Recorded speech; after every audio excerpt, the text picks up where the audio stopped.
ગોપાલભાઈ ઇટાલિયા, ઈસુદાનભાઈ ગઢવી, પ્રવીણભાઈ રામ સહિત આમ આદમી પાર્ટીના 67 કાર્યકર્તાઓને જેલમાં પૂરવામાં આવ્યા, ખોટા કેસમાં ફસાવવામાં આવ્યા. એમનો વાક એટલો હતો કે અમારા ખેડૂતોના દીકરાને નોકરીથી વંચિત રાખવા માટે વારંવાર 10-10 વખત પેપરો ફૂટ્યા. ત્યારે અમારા નેતાઓ લડવાઈ ગયા, ગોપાલભાઈ લડવાઈ ગયા. ગોપાલભાઈએ ક્યારેય કોઈ સમાજને એવું અહેસાસ નથી થવા દીધો કે તમે એકલા છો એમ. તો આજે હું ગોપાલભાઈ વતી વિનંતી કરવા આવ્યો છું કે આપણો ભાઈ બનીને હંમેશા આપણી માટે એ માણસ લડ્યો છે. આજે તહમતા પ્રવાહમાં કૂદી પડ્યો છે, પાછો કોઈ દિન નહીં વળે એવું ખાતરી આપું છું, પણ હામાં કાંઠે પોગાડવાની જવાબદારી તમારા માથા પર છે.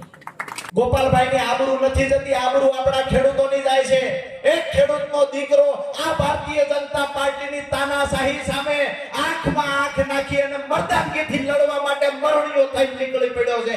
સામે ભાજપનું આખું કેબિનેટ ઉતરી પડ્યું. આખા ગુજરાતમાંથી ભાજપના નેતાઓ આવી ગયા છે. વાત એટલી જ છે, ભાજપના નેતાઓને ટાર્ગેટ આપવામાં આવ્યો છે.